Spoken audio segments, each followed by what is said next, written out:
Muito bom dia a todos.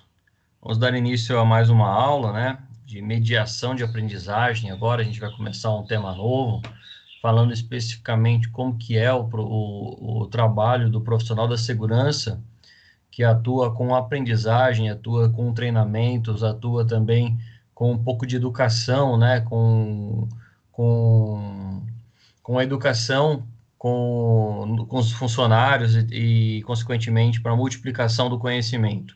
Eu me chamo Conrado, sou professor aqui do Senac Araraquara e também aqui do canal Quem Ensina Aprende no YouTube. Então, agradeço a todos que estão participando dessa aula, né, em formato remoto. Agradeço vocês que estão assistindo também essa aula que está disponível aqui no YouTube, justamente por causa deste momento que a gente está passando, mas que em breve vai acabar. Quando a gente fala sobre mediação de aprendizagem, é fundamental a gente conhecer, primeiramente, essas duas palavras, né, o que é mediação e o que é aprendizagem, para interpretar como que a gente pode contribuir com a educação e, de certa forma, também como que a gente pode lidar, né, com o treinamento, com a qualificação e com o aprimoramento das nossas áreas de atuação, né? Lembrando apenas que a aula de hoje não pretende deixar ninguém formado, né, especialista em pedagogia ou em andragogia, né, que são áreas da educação, mas é uma forma da gente observar como que a gente consegue passar o conteúdo, fornecer informação e treinar e qualificar também os nossos futuros funcionários. Lembrando apenas, né, quem puder aí se inscrever no nosso canal aqui no YouTube, ativar o sininho de notificação, cada nova aula você receberá uma mensagem falando que essa aula está disponível, né? Gostar da aula, se você gostar da aula também, dê o like, curtir o joinha aí, isso ajuda bastante a gente crescer aqui na internet. E se puder também, né, me seguir lá no LinkedIn, essa é a rede social que a gente usa para se comunicar também de forma profissional. Antes de mais nada, né, antes de começar a nossa aula aqui, eu queria que eu lembrar vocês que mudanças acontecem, né? Algumas informações aí, só para a gente entender essa relação, né, de mudanças acontecem, por mais que a gente tenha usado letras de uma linguagem de internet, acredito que todos conseguiram ler aí o que está escrito. E um dos fatores, né, para a gente observar que as mudanças acontecem é o fato que a gente está passando neste momento. Mesmo com as dificuldades de um eventual encontro presencial, né, e se afastar por uma questão de distanciamento social, as aulas em formato remoto, elas vieram para ficar, né, neste primeiro momento, é a forma com que a gente consegue trabalhar a teoria e também é a forma com que a gente consegue nos conectar, né, com os alunos e, de certa forma, também com quem for necessário. Mas percebam que começou agora uma nova área de atuação aí, que até então era algo desconhecido, era algo que a gente não estava habitualizado. Por exemplo, com as aulas remotas, os cursos online, né, a gente já tinha aí uma experiência desde os anos 2000, praticamente, com o EAD, né, que é o Educação à Distância, no qual a escola, o professor, ele posta um material na internet, o aluno ele assiste, né, em formato on demand, né, ou a qualquer horário do dia ali, e existe um acompanhamento feito único e exclusivamente pela internet, tá? Através de plataformas, sites, e-mails, no qual os alunos aí se interagem com os seus responsáveis, né? Os seus tutores, eles usam essa terminologia de tutor EAD. E essa prática, né, ela se tornou aí obrigatória nesses tempos agora de pandemia, né? E acabou também criando, né, uma área de atuação aí nova. Todo mundo teve que aprender, né, e até se acostumar a esse modo remoto, esse formato de aulas remotas. Portanto, quando a gente fala que mudanças acontecem, né, percebam que no dia de amanhã a gente não pode esperar o que vai acontecer, a gente não sabe o que vai acontecer no dia de amanhã. E imagine vocês, se vocês fossem técnicos em segurança do trabalho, lá no dia 17 de março, e vocês estão adentrando, né, sendo contratados recentemente por uma empresa para trabalhar com educação, para trabalhar com treinamento, para trabalhar com capacitação de funcionários. Qual seria, né, a melhor atitude a se tomar, né? Vamos aguardar 15 dias que a pandemia vai passar, a gente vai voltar a ter treinamentos.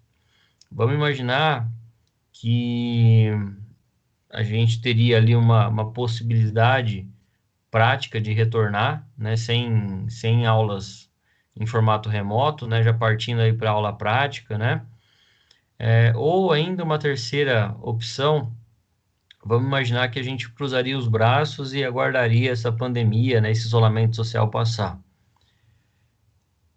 Com certeza, né, a melhor possibilidade aí que a gente tem de trabalho é buscar manter contato com os funcionários e tentar, né, obviamente que a gente sabe que é 100%, né, seria complexo, seria complicado a gente reunir os 100% dos funcionários numa aula remota, né, às vezes muitos não têm computador, não têm internet em casa, às vezes tem os dados móveis do celular ruim, né, um pouco os dados móveis, mas a gente não poderia deixar, né, aquela área de atuação, né, recém-contratada por uma empresa, deixar de fazer o seu trabalho.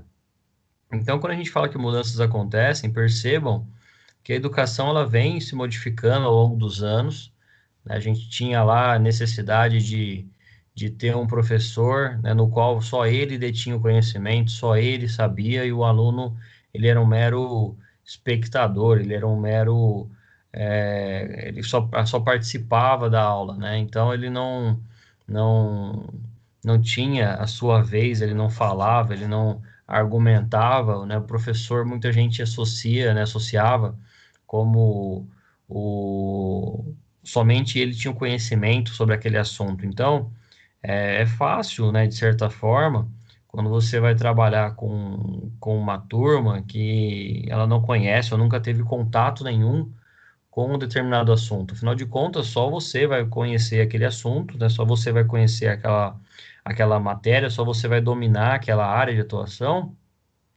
Então, acaba sendo prático, né, para quem está dando aquela aula, para quem está trabalhando, mas percebam que a cada dia, com as mudanças acontecendo, vocês vão adentrar em uma sala de treinamentos com pessoas ali que já fizeram outros cursos, que conhecem do assunto, né, e que muito provavelmente vão querer debater, né, com vocês ali durante aquele aprendizado. Então, essa evolução da educação, né, que o professor ele deixa ali de ser somente o conhecedor, ele passa a ser, então, um multiplicador do conhecimento. Percebam que o técnico de segurança também vai acompanhar essa área de atuação, né? Então, falando especificamente sobre mudanças que acontecem, percebam que existe um mercado ainda para se crescer, percebam que há muita coisa nova na área da educação e a gente precisa buscar, certamente, ali buscar uma área de encaixe para nosso ramo de atividade. Então, a educação ela é compreendida inicialmente aí como um fenômeno social, né? Muita gente lida, né, que a educação é uma forma de mudança na vida das pessoas. A educação, sem sombra de dúvida, ela é uma forma, né, no qual todos estão envolvidos ali conseguem um crescimento pessoal, profissional consequentemente, econômico. E a educação, ela acaba sendo, então, um fenômeno social porque ela envolve, né, contextos políticos, envolve conceitos econômicos, científicos e culturais. Então, vamos fazer primeiramente uma analogia aqui. Quando a gente fala sobre educação, nós estamos falando sobre política, estamos falando sobre economia, estamos falando sobre ciência e cultura. Então, vamos começar primeiramente aqui sobre cultura, né? Culturalmente falando, para que ocorra uma aula, a gente precisa de uma sala de aula, a gente precisa de um professor, a gente precisa de uma lousa, precisa de carteiras e alunos ali dotados com um caderno e uma caneta. Mas vocês observaram que devido aí à mudança que a gente está passando, culturalmente, cada um está participando de uma aula nas suas casas, cada um está participando em formato remoto e tendo interação com os docentes aí através do WhatsApp. Então, quando a gente fala sobre cultura, pessoal, a cultura ela também está em evolução. Quem escreve a cultura, né, quem participa da cultura somos nós. Então, essa prática, né, obviamente que as aulas em formato remoto, elas ainda precisam melhorar muito, né, em relação à tecnologia, em relação à compreensão, em relação à aceitação por parte de docentes e alunos, mas culturalmente a gente precisava estar todo mundo reunido lá dentro da sala 6, guardando, né, o horário para começar, aguardando o pessoal chegar, encostar a porta, ligar o ar-condicionado, ligar o projetor, né, e consequentemente começar as aulas com o seu intervalo e por assim em diante. Então, culturalmente, a educação ela vem sofrendo alterações, né, por ser um fenômeno social. Então, eu acredito que essa aula em formato remoto ela veio para ficar, né? Obviamente, quando acabar a pandemia, a gente vai retornar às aulas presenciais de maneira segura, né? De maneira com que preserve vidas e todo mundo se sinta confortável em participar das aulas. Mas indo aqui em diante, 2021, né? Como é que vai ser? Alguém já parou para pensar em 2030, por exemplo, que está aí há 10 anos, né? A gente está há 10 anos de 2030. Será que muito provavelmente não vai ser mantido essas aulas em formatos remotos aí por um contexto econômico, financeiro, né? E consequentemente também para favorecer que a educação chegue para todos os envolvidos, né? Percebam que as ruas elas diminuíram, né, a quantidade de carros, de motos, de deslocamento, né? Então isso a gente já vai chegar aqui no aspecto político e econômico também.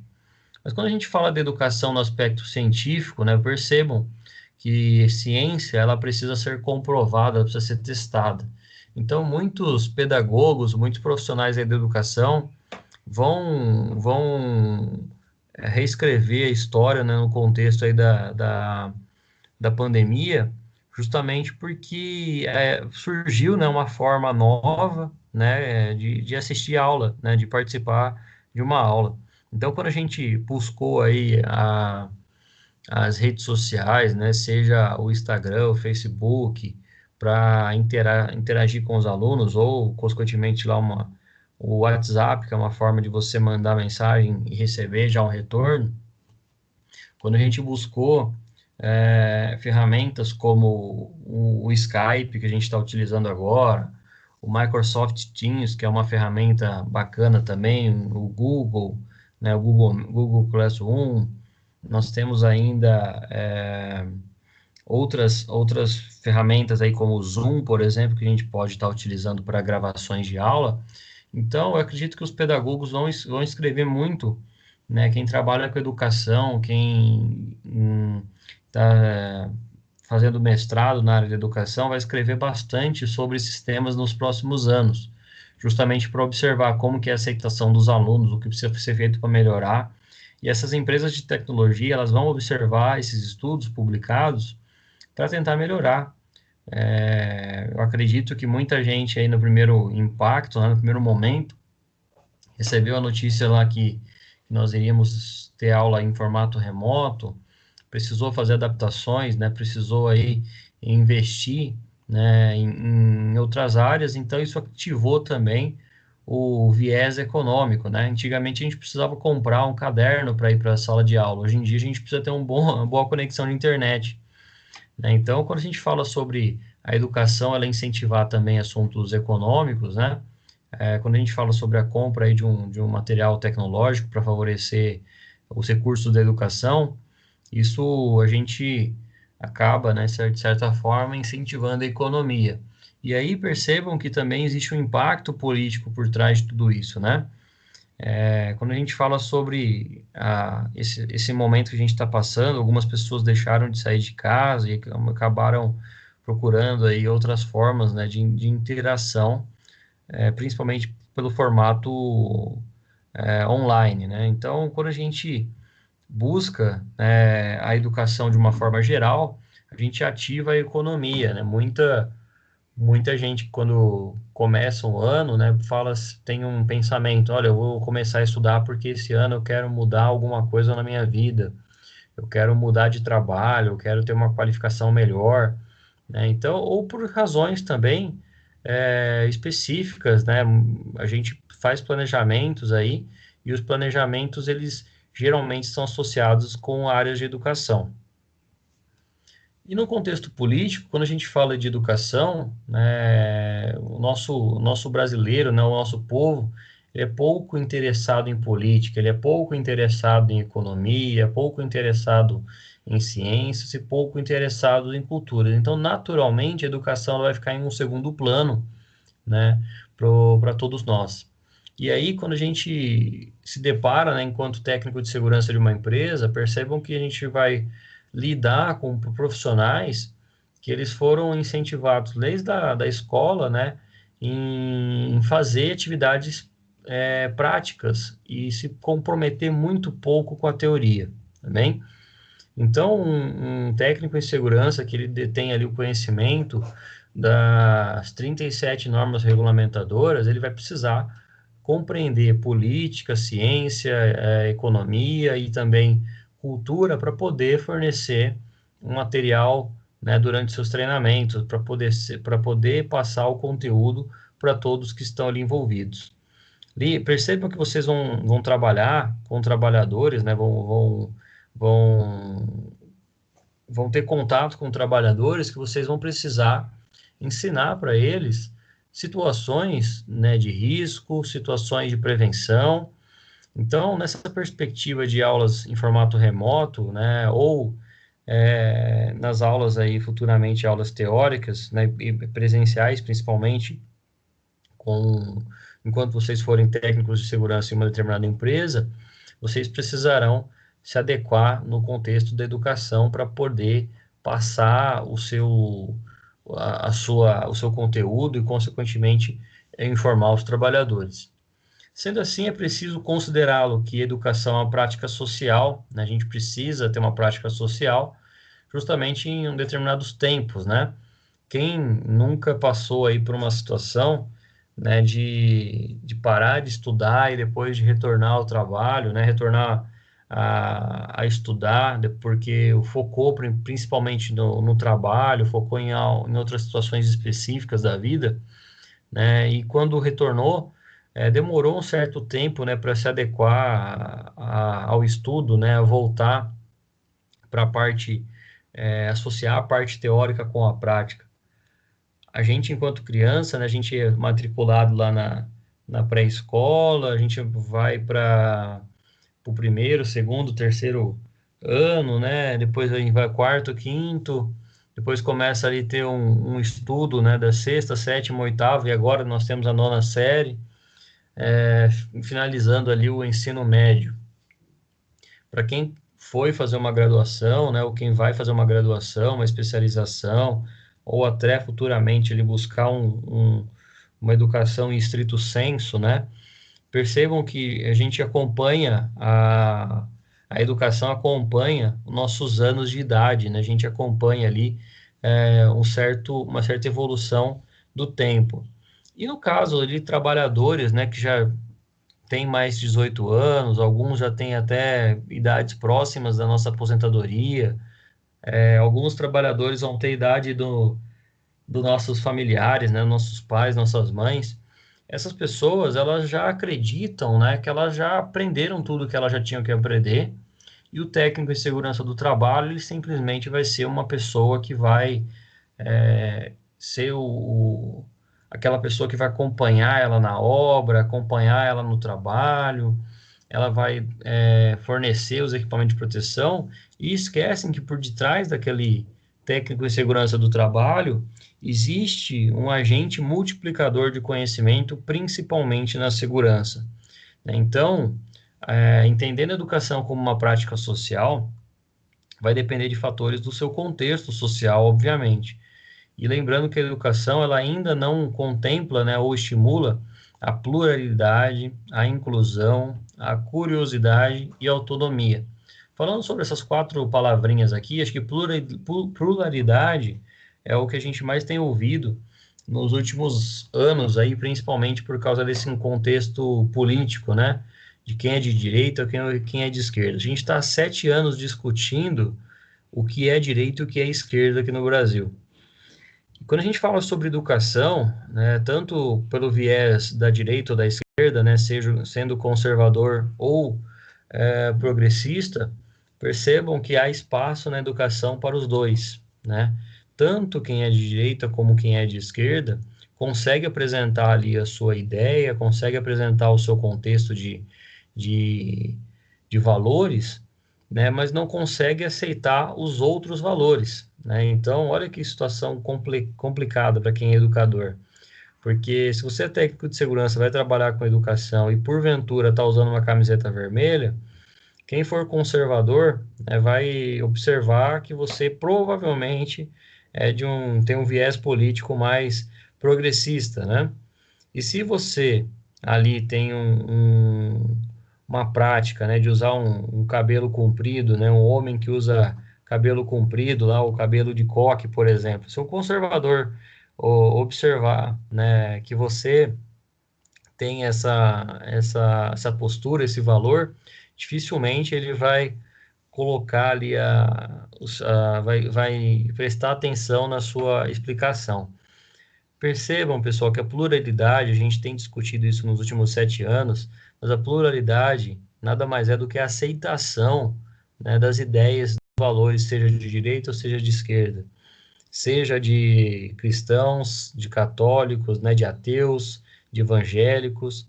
Então, quando a gente fala sobre a pluralidade, eu preciso entender que tem pessoas, né, no mundo, né, e que obviamente vão ter que passar o seu valor, né, tem que deixar a sua marca ali na sociedade, porque a gente vive numa prática social, mas a gente ainda não está pronto, né, as pessoas ainda não estão prontas para conhecer as desigualdades ou conhecer as pessoas que são diferentes umas das outras. Isso naturalmente já envolve também o período de inclusão. A gente falou, por exemplo, da Lei 8.213, lá de 91, que fala sobre a prática de inclusão com as leis de cotas. E percebam, né, que quanto mais desfavorável o ambiente para aquela pessoa, né, mais favorável aquela prática social de inclusão, né, naturalmente com a educação, quanto mais desfavorável aquele contexto econômico, social, político, cultural, maior dificuldade aquela pessoa ela vai aprender, ela vai ser educada, né? Ela vai conseguir ser educada. E muitas vezes aquela pessoa, né, não só a PCD, não só a pessoa com deficiência, quando a gente fala sobre inclusão, nós estamos falando também sobre a questão de homens e mulheres, né? Muita gente associa que o técnico de segurança é um curso, é uma profissão de homem, né? Mas nos últimos anos eu percebo que a quantidade de mulheres que buscam esse curso, né? Buscam estudar o técnico em segurança e já falo por experiência própria. Muitas mulheres aí têm conseguido ah, entrar no mercado de trabalho, né? Fazer parte ali da área de segurança do trabalho, justamente porque elas naturalmente têm uma visão mais abrangente, aí, holística, né, da área da segurança do trabalho, né, naturalmente na vida e ainda mais na segurança do trabalho. Então, quando a gente fala sobre inclusão na educação, a gente precisa, obviamente, incluir as pessoas com deficiências, observar, né, que a gente tem uma necessidade de equidade ali, né, de igualdade na relação de homens e mulheres, e principalmente quando a gente fala de educação, neste contexto que a gente está passando, eu vou ter que criar uma inclusão tecnológica para poder trabalhar em formato remoto, né, para poder trabalhar com os meus futuros funcionários, né? Então, se você for trabalhar numa empresa ali que tem 200 soldadores, né, e você precisa trabalhar técnicas de prevenção a, a riscos ergonômicos na atividade de solda, por exemplo. Se porventura a empresa ela não está passando, vai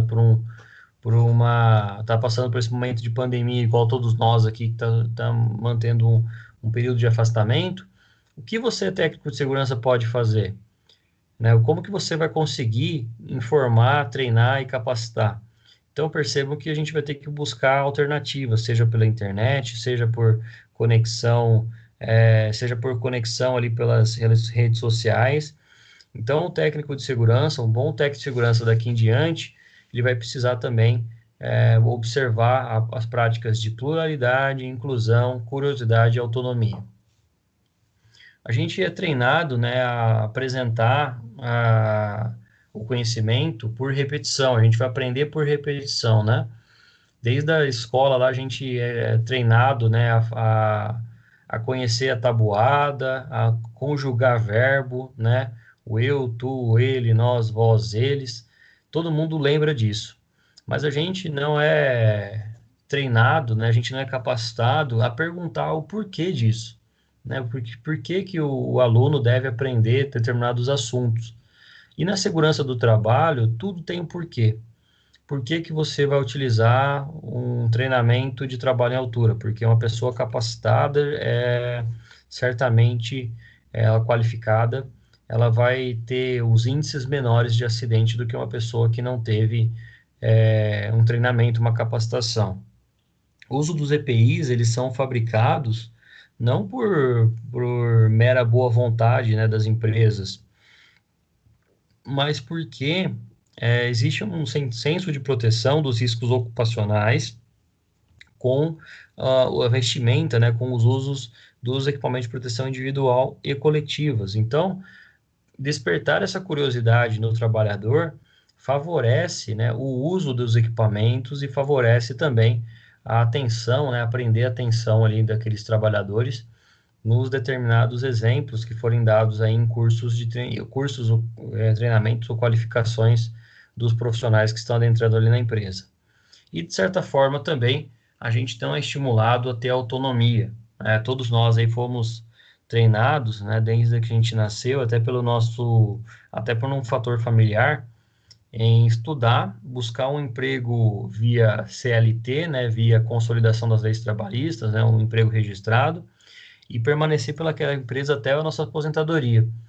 E percebam, né, que o mercado de trabalho ele está se modificando também em buscar profissionais empreendedores. Então, o técnico de segurança do trabalho que atua com a educação, ele pode ser um empreendedor e a cada dia, né, ter uma empresa diferente para trabalhar. Ele pode, né, ter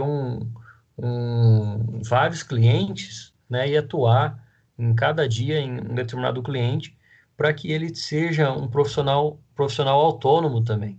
Então, a gente que vai trabalhar aqui com educação, né, mediação de aprendizagem, percebam que vocês, no momento em que vocês são contratados por uma empresa lá, devido a empresa ela quer cumprir lá os requisitos da NR4, né, é uma forma, né, de você estar ali dentro do SESMIT de uma empresa e trabalhar com a prevenção de acidentes e doenças do trabalho. Mas se porventura, né, o mercado de trabalho tiver retraído, né, não tiver muita contratação, você formado em técnico de segurança do trabalho, você pode fornecer consultoria, você pode prestar consultoria para as empresas que necessitam desse papel, né?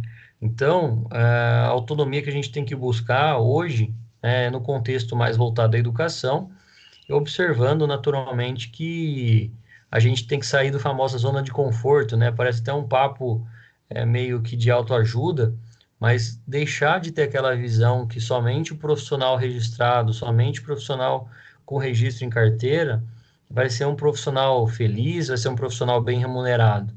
Então, o consultor de empresas, né, um profissional da segurança do trabalho que atue com a educação de forma autônoma, ele pode ser muito mais bem remunerado do que um profissional registrado, por causa dos encargos trabalhistas, que é um impacto que gera, que é um outro contexto para a gente observar, mas o profissional que atua com autonomia, que atua com empreendedorismo, ele pode ali ter muito mais aceitação no primeiro momento no mercado de trabalho.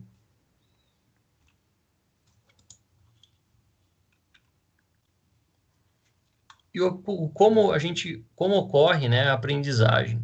O processo de aprendizagem ele passa por 3 etapas, né? Primeiramente, eu vou falar sobre essa etapa aqui, que é a etapa de aquisição, né? Que é o primeiro contato, a primeira informação para que ocorra a aprendizagem. A segunda, né, é a etapa de retenção, né? Que a gente observa que ela é dividida em 2 partes, e a etapa de aplicação aqui, que ela vai ser um pouco mais ampla. Nós vamos começar aqui pela etapa de aquisição.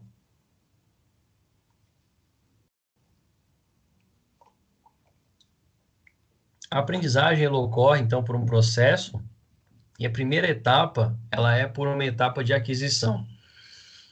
Primeiramente, a gente vai ter o contato com a informação, entender aquilo que a gente está lendo, observar e interpretar o que a gente está lendo.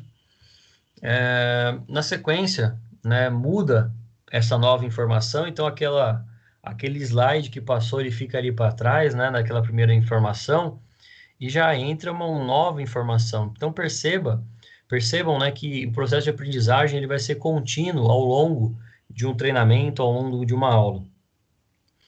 Ele é feito de uma forma superficial, a gente não consegue, né, colocar ali de uma forma mais aprofundada determinados assuntos, né, para influenciar uma memória de curto prazo das pessoas. Então, o processo de aprendizagem na segurança do trabalho, ela começa aqui primeiramente com uma informação. Então, o trabalhador, né, por exemplo, ele nunca ouviu falar sobre NR33. A gente que é da segurança do trabalho, a gente já tem uma noção, né, de quais são as normas regulamentadoras e qual que é o assunto que ele vai tratar. E aí você começa, né, um treinamento sobre NR33 com determinados profissionais, com funcionários de uma empresa, e eles vão entender inicialmente, né, o que eles estão lendo. NR33 para eles é uma norma regulamentadora, beleza. Só que a hora que você fala que é espaço confinado, já começa ali ter vários processos mentais, várias sinapses no cérebro, né, várias conexões entre um neurônio e outro, para que eles entendam, né, aquilo que eles estão lendo, entendam aquela informação, que é a etapa de aquisição. E aí, espaço confinado já vai se tornar, então, um ambiente um pouco mais familiar para eles, né? Porque se eles já atuam, né, com esse ambiente, uns já vão lembrar que é um espaço no qual não é projetado para ocupação humana, por exemplo, né? Que ele é um ambiente ali que vai ter uma atmosfera IPVS, né, imediata, perigosa à vida e à saúde. E, naturalmente, aquele trabalhador que está recebendo esse primeiro contato, ele vai ficar curioso, né, para adquirir uma nova informação na sequência. E a gente pode, né, obviamente, ali, dependendo do conteúdo programático do treinamento, partir tanto para uma área prática, como manter mais aulas teóricas, né, mais teoria para aqueles profissionais. Então, é passado de uma forma superficial, que é o espaço confinado, que é o ambiente com atmosfera IPVS, que ali ele não é projetado para ocupação humana, que eu vou ter curso de vigia, curso de trabalhador, eu vou ter curso de supervisor em espaço confinado, e essas áreas, né, são classificadas por causa de uma prática que nós temos da NR33. E aí, quando a gente fala sobre essa parte de aprendizagem, naturalmente a gente vai estimular uma memória de curto prazo para aquele trabalhador.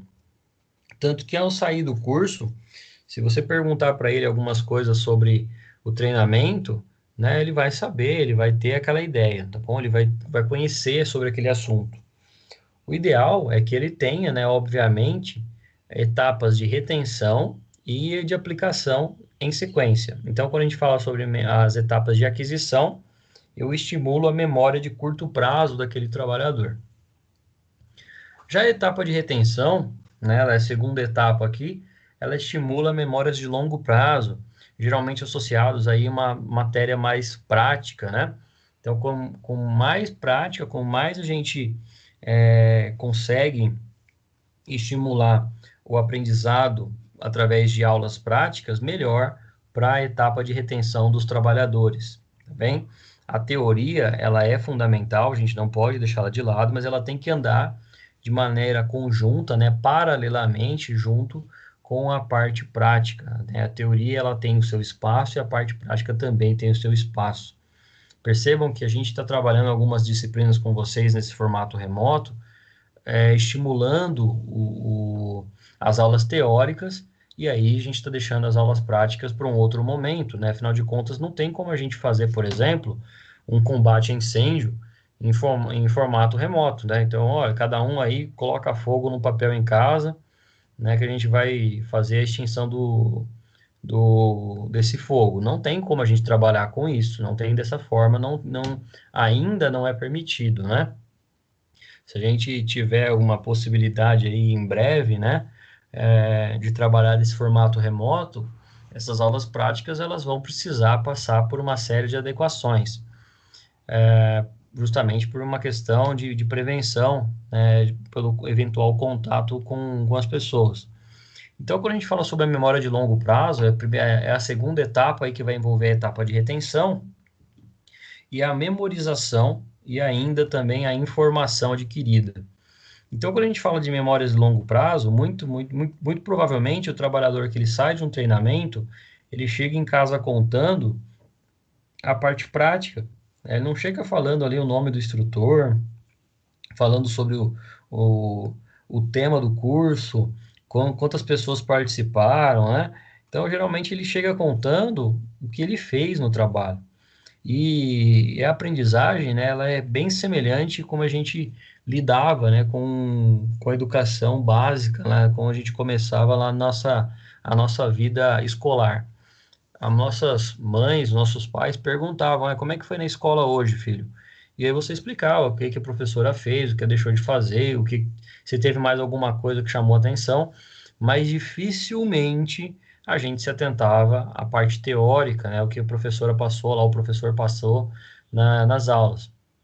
E percebam que isso vai acontecer também no treinamentos aí voltados à segurança e saúde do trabalhador. O trabalhador ele vai chegar contando em casa para sua esposa ou a trabalhadora vai chegar contando aí para os seus familiares, né, para o seu companheiro, para o seu marido, que o que foi o treinamento, como foi a parte teórica, né, como foi a parte prática, né, não como foi a parte teórica. Então percebam que a parte teórica ainda, né, ela fica em segundo plano quando a gente estuda aí a área de aprendizagem, porque geralmente a gente procura exemplos, né, para explicar para as pessoas como que é o nosso processo de aprendizagem.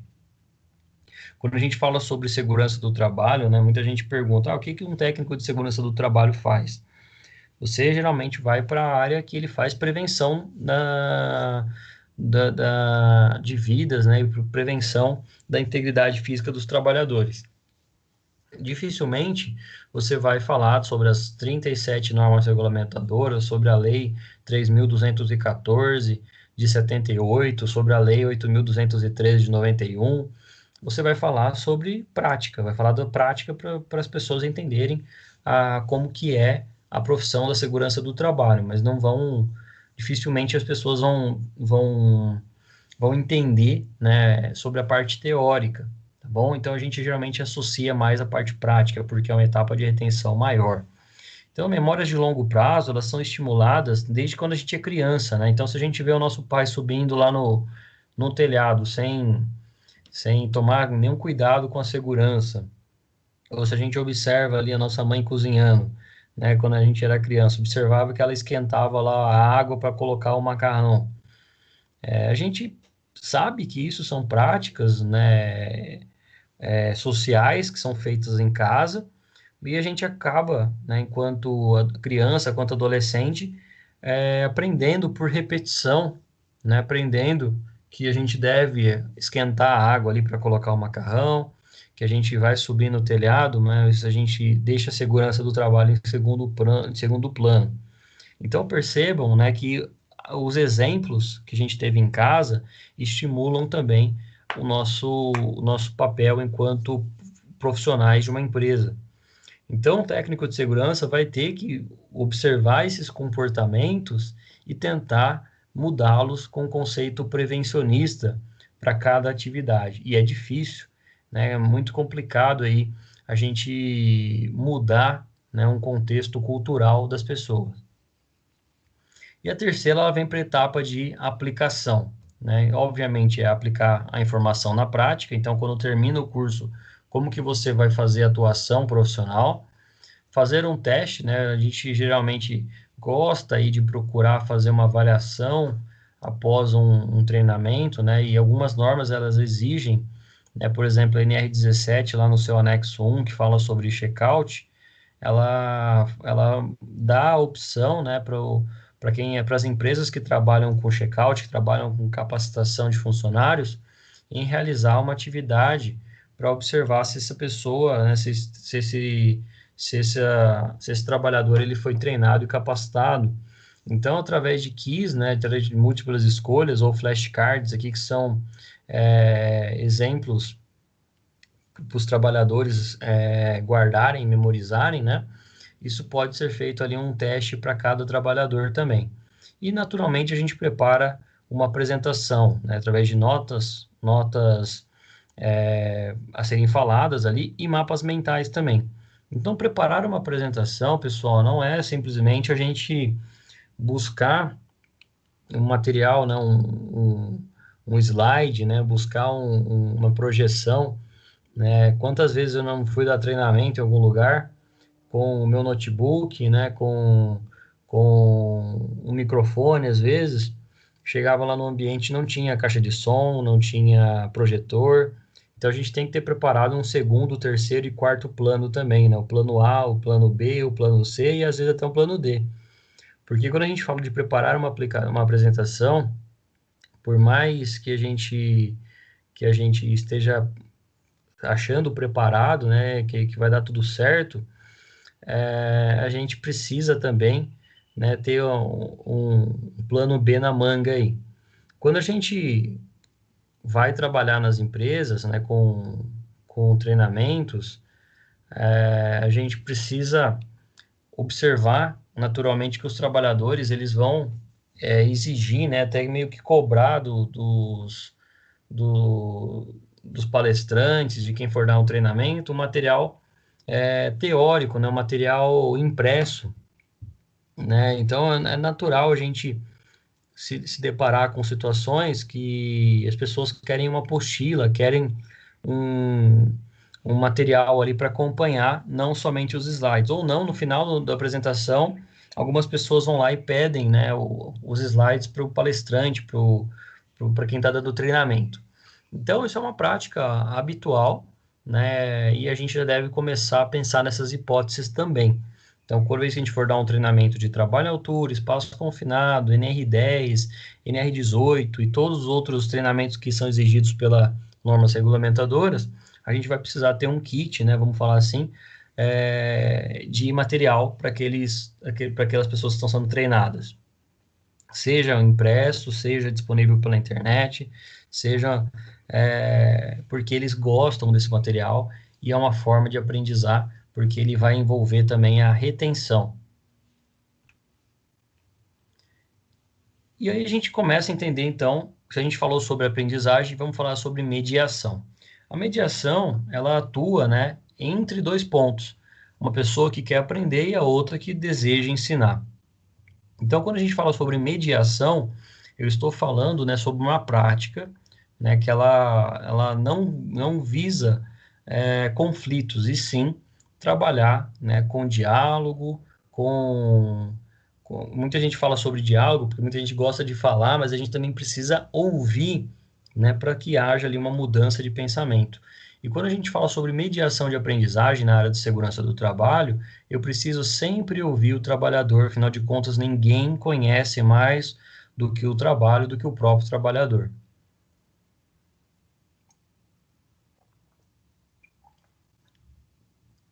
É necessário também estabelecer um jogo dinâmico de relações, né? Que é esse jogo dinâmico.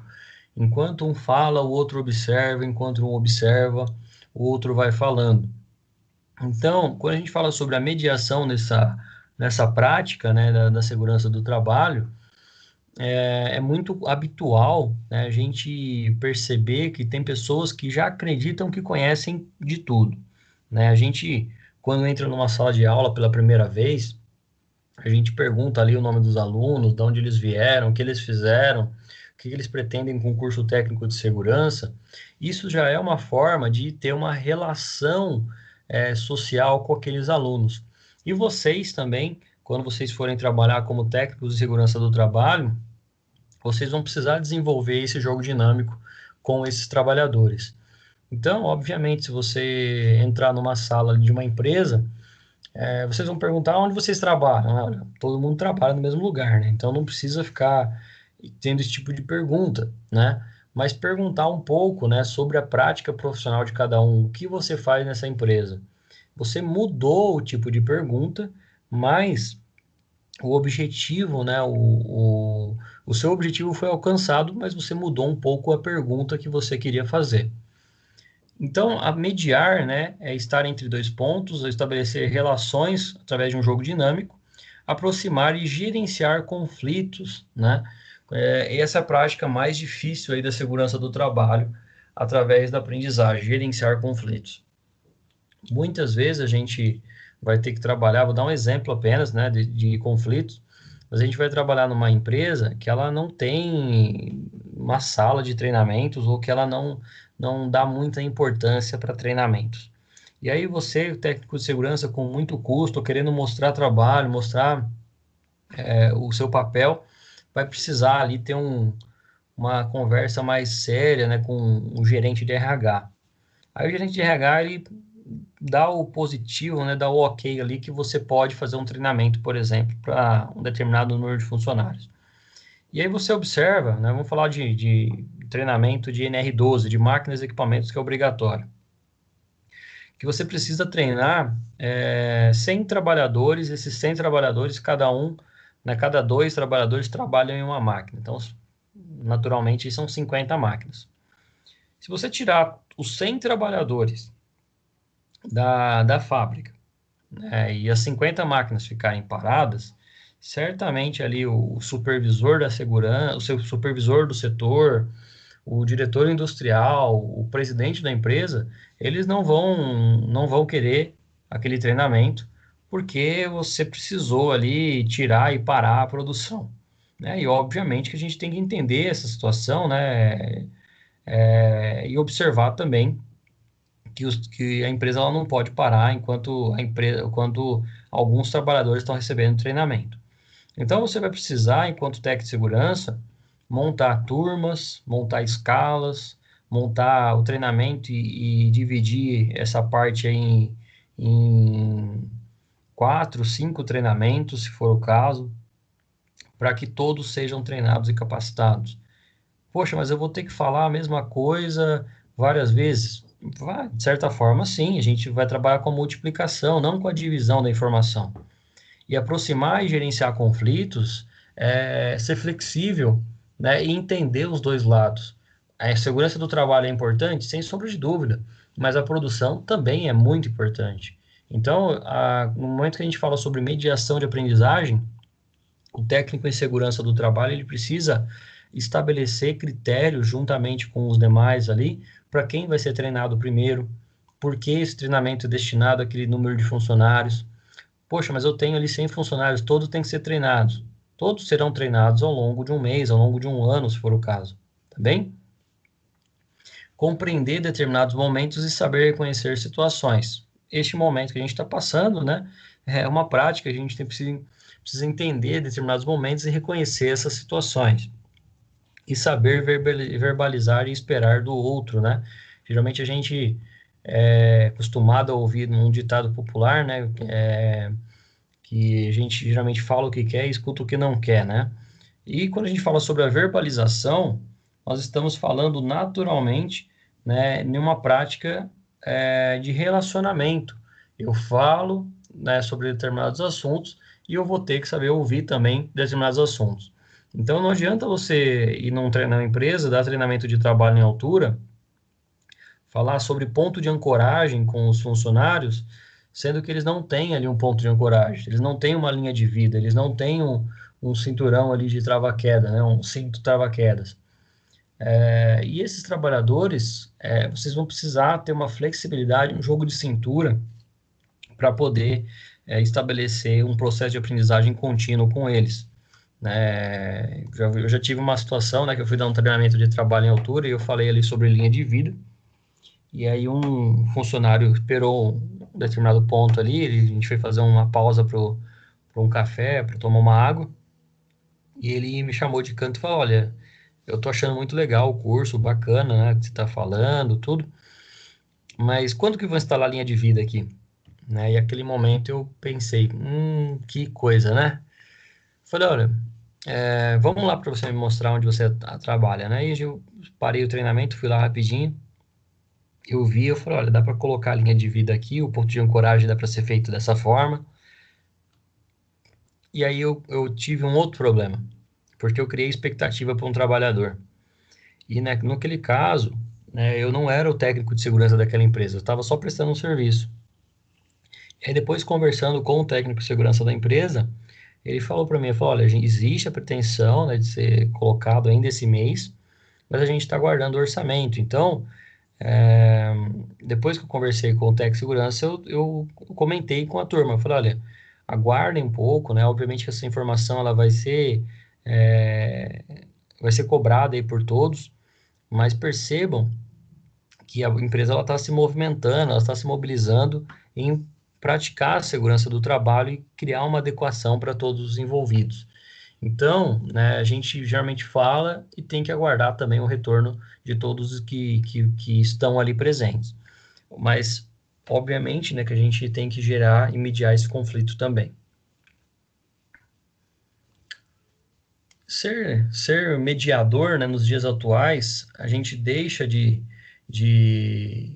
A gente tem que deixar algumas situações de lado, né, e atuar sempre através da transmissão, multiplicação, orientação, estimulação, conscientização, investigação e educação, né? Então, um profissional da segurança do trabalho, além de fazer a atividade prevencionista, além de fazer as entregas dos EPIs, além de abrir permissões de trabalho, além de elaborar documentos, ele precisa ainda colocar, né, nas suas características profissionais todas essas informações aqui. Então, nos dias atuais, né, um bom técnico de segurança, ele tem que ser um transmissor de conhecimento, multiplicador de conhecimento, orientador de conhecimento, o estimulador de conhecimento, o conscientizador desse conhecimento, o investigador desse conhecimento e, por último, né, não menos importante, o educador deste conhecimento. Então, a mediação de aprendizagem, ela passa por uma mudança de cultura própria de cada profissional, principalmente os profissionais da segurança do trabalho.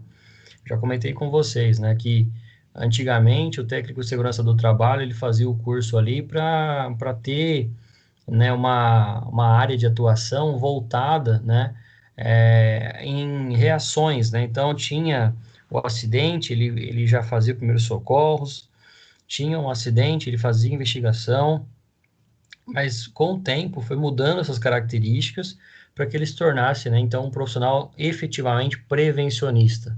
E a gente só consegue ser prevencionista através de educação, tá? A gente só consegue ser prevencionista através de treinamento, de capacitação, de mudanças, né, de transmitir conhecimento, de multiplicar esses conhecimentos. Então, quando a gente fala sobre um técnico de segurança, muitos profissionais, muitos alunos, né, quando adentram no curso, eles me procuram porque eles querem trabalhar com treinamento nas empresas. Então, o conselho que eu dou para todos, né, aí obviamente vão ter a necessidade de buscar um curso específico de oratória, a gente trabalha isso também no curso, mas a oratória ela é fundamental, tem que buscar aí alguns recursos de tecnologia, né, como montar slides, como projetar esses slides, e ainda, né, acima de tudo, é, criar, né, conceitos aí de pedagogia, né, de aprendizagem para poder transmitir esse conhecimento. Então, o técnico de segurança do trabalho, né, ele tem que que partir, né, de transmissor do conteúdo para a construção desse conhecimento. E aí, quando a gente fala sobre construir o conhecimento, nós temos várias formas de construir esse conhecimento. Primeiramente, eu posso, por exemplo, numa empresa, deixar ali um treinamento gravado para todo trabalhador que adentra na empresa. Eu posso, por exemplo, trabalhar com esses trabalhadores em formato digital, né? Eu posso trabalhar através de áreas práticas. Então, o técnico de segurança, como mediador da aprendizagem, ele deixa de transmitir, né, de passar o conteúdo e ele começa a construir o conhecimento.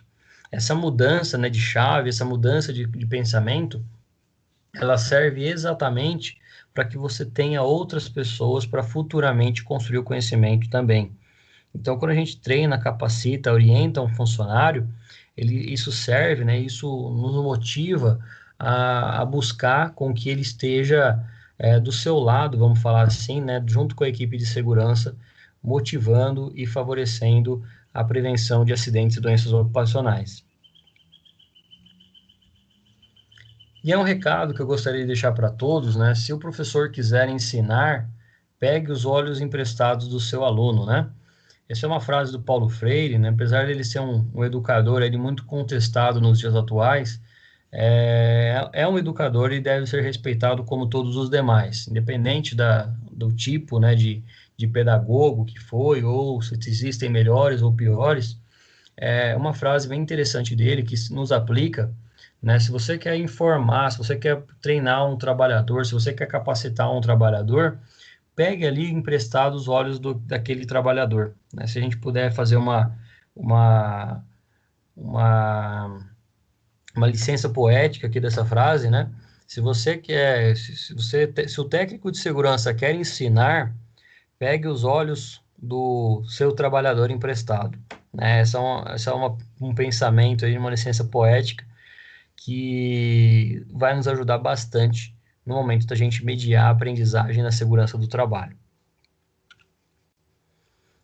Sendo assim, pessoal, eu encerro a nossa aula, né? Agradeço a todos que estão acompanhando esse formato remoto e dúvidas eu vou estar à disposição de vocês. Eu peço para quem entre em contato comigo pelo e-mail ou pelo grupo do WhatsApp, que isso nos ajuda bastante a trabalhar de maneira mais interativa possível, tá bom? A todos que acompanharam essa gravação, muito obrigado. Até a próxima aula.